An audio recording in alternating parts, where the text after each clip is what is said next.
عبداللہ ابن عمر رضی اللہ تعالیٰ عنہ فرماتے ہیں کہ میں نے رسول پاک صلی اللہ تعالیٰ علیہ وآلہ وسلم کو یہ فرماتے ہوئے سنا۔ آپ نے فرمایا، لوگو سن لو، تم میں سے ہر ایک شخص ایک نگران ہے، تم میں سے ہر ایک شخص کی حیثیت اور ذمہ داری نگران کی سی ہے، لہذا ہر شخص نگران بھی ہے اور اس ہر شخص کی ایک رعیت بھی ہے کہ جس کی نگرانی کرنا اس کی ذمہ داری میں ہے، لہذا اس سے اپنی رعایا کے متعلق سوال کیا جائے گا۔ قیامت کے دن پوچھا جائے گا کہ اس نے اپنے رعایا کا کتنا خیال رکھا، اپنی واجبات کتنے ادا کیے، اپنے حقوق کس طرح پورے کیے۔ اس باب میں پھر آقا علیہ السلام نے فرمایا، حتیٰ کہ جو حکمران ہوتا ہے، ملک کا حکمران، وہ پوری قوم اس کی رعیت ہوتی ہے، اس سے ملک کی پوری قوم کے حال احوال کے بارے میں سوال کیا جائے گا۔ اور ایک مرد، ایک شخص اپنے بیوی بچوں کے اوپر راعی نگران ہوتا ہے۔ اللہ رب العزت نے ہر شوہر کو، ہر مرد کو اپنے پورے گھر کا نگران بنایا ہے، جس کو قرآن مجید نے فرمایا الرجال قوامون علی النساء۔ اللہ تعالیٰ نے مردوں کو عورتوں پر اور اہل و عیال پر نگران اور منتظم اور ذمہ دار بنایا ہے، اور جو مرد ہے وہ گھر کے پورے نظام کا راعی ہے، نگران ہے، اس لیے کہ اور اس سے پھر اپنے گھر کا، اہل و عیال کا، رعیت کے بارے میں پوچھا جائے گا۔ اس طرح عورت اس مرد کے گھر کی امانت کی نگران ہے۔ عورت سے پوچھا جائے گا کہ تم اپنے شوہر کی جو امانتیں تھیں گھر میں، جن کی حفاظت کرنا تمہاری ذمہ داری تھی، شوہر کے بہاف پر تم انہیں کس حد تک پورا کرتی رہی ہو۔ گویا ہر شخص سے قیامت کے دن اس کی ذمہ داری کی نسبت باز پرس ہوگی، اور شوہر کو پورے گھر کا، بیوی اور بچوں سمیت گھر کے نظام کا نگران بنایا، قوام بنایا، منتظم بنایا، اس لیے کہ گھر ایک چھوٹی سی سلطنت ہوتا ہے، اور سلطنت دو سربراہوں کے ساتھ نہیں چلتی۔ کسی بھی سلطنت کو، ریاست کو، کسی بھی نظام کو کامیابی سے چلانا ہو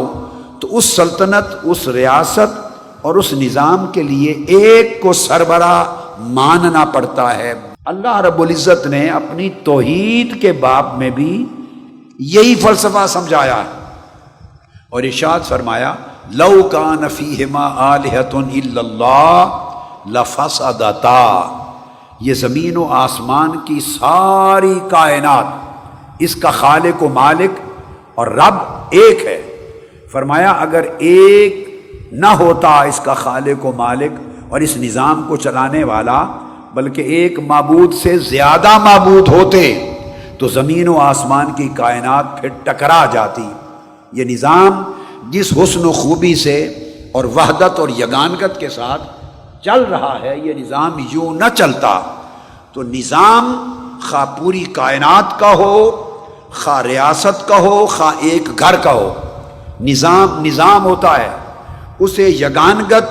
اور خوبی اور خیر و عافیت کے ساتھ چلانے کے لیے لازم ہے کہ ایک کو سربراہ بنایا جائے اور باقی اس کی سربراہی کو تسلیم کریں۔ یہی فلسفہ اللہ رب العزت نے گھر کے نظام میں وضع کیا کہ شوہر کو بوجود گھر کے پورے نظام کا سربراہ بنایا ہے، نگران بنایا ہے۔ اس وجہ سے عورتوں پر تمام جائز امور میں جو اللہ اور اس کے رسول کے حکم کی خلاف ورزی میں نہ ہو، شریعت کی خلاف ورزی میں نہ ہو،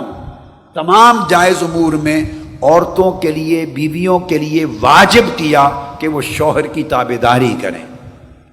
اس کے حکم کو مانیں، اس کی خواہش اور اس کی تعلیم کو ترجیح دیں۔ صرف اس وقت اطاعت نہ کرنا جائز ہے بیوی کا جب شوہر شریعت کے خلاف کوئی حکم دے، قرآن و سنت کے خلاف کوئی حکم دے، اللہ رسول کے احکام اور فرامین کے خلاف کوئی کام کرنے کو کہے، اس وقت بیوی پر اس کی اطاعت واجب نہیں۔ اللہ رب العزت نے یہ فرمایا کہ دنیا، پوری دنیا متاع ہے، پوری دنیا ایک سامان زندگی ہے، اور اس سامان زندگی میں بہترین متاع، سب سے اعلیٰ، وہ المرأۃ الصالحہ ہے، نیک اور صالح بیوی۔ لہذا مرد کے حقوق میں سے اور بیوی کے فرائض اور واجبات میں سے ہے کہ وہ بیوی نیکی اور صالحیت کے ساتھ اپنی ازدواجی زندگی شوہر کے ساتھ بسر کرے۔ شوہر بیوی کے حقوق قرآن و سنت کے اوامر و نواہی کے مطابق اگر پوری کرتا رہے حقوق شوہر، تو بیویاں شوہر کی اطاعت و فرما برداری کتاب و سنت کے مطابق کرتی رہیں تو گھر کی چھوٹی سی سلطنت جنت بن جاتی ہے۔ آقا علیہ السلام نے فرمایا کہ شوہر کی خوش نصیبی ہے اور اس کی سعادت ہے جس کو نیک بیوی مل گئی، صالح بیوی مل گئی۔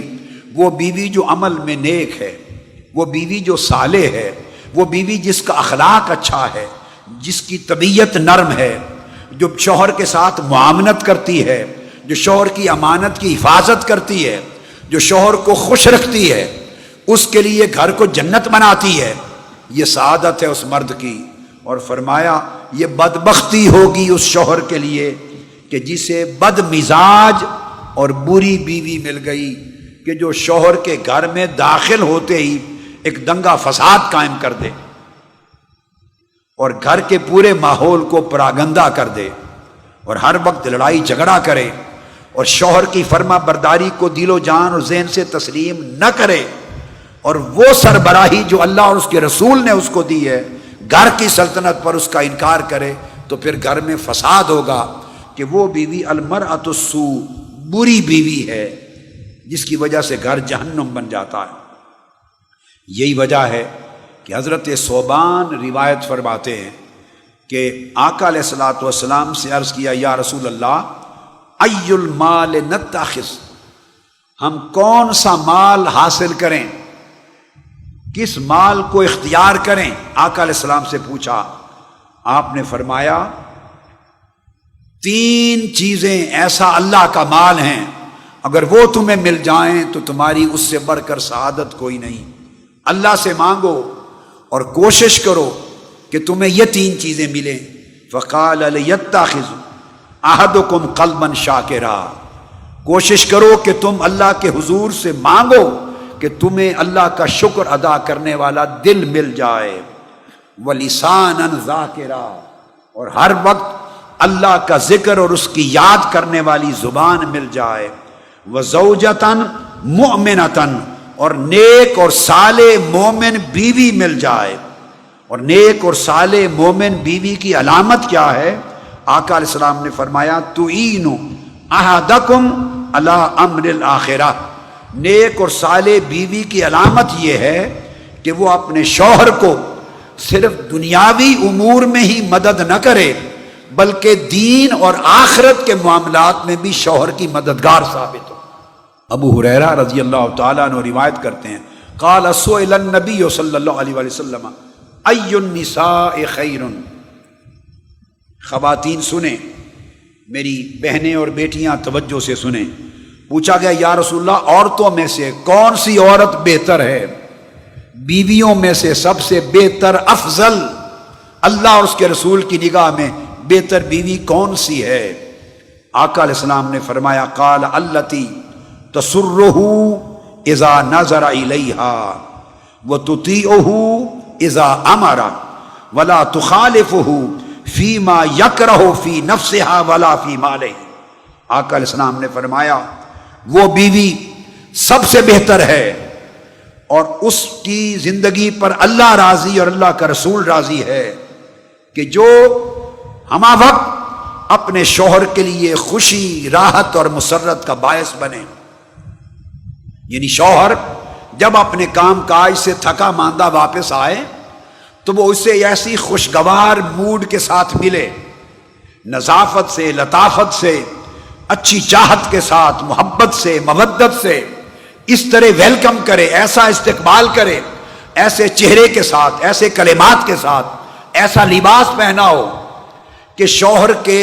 بیوی کو دیکھتے ہی اور اس کی پیار بھری گفتگو سنتے ہی اور اس کے استقبال کرنے کا ایک انتہائی پیار بھرا انداز دیکھتے ہی شوہر کو اپنی تھکن دور ہو جائے اور بیوی کو دیکھے تو اسے مسرت اور خوشی اور راحت جاں نصیب ہو۔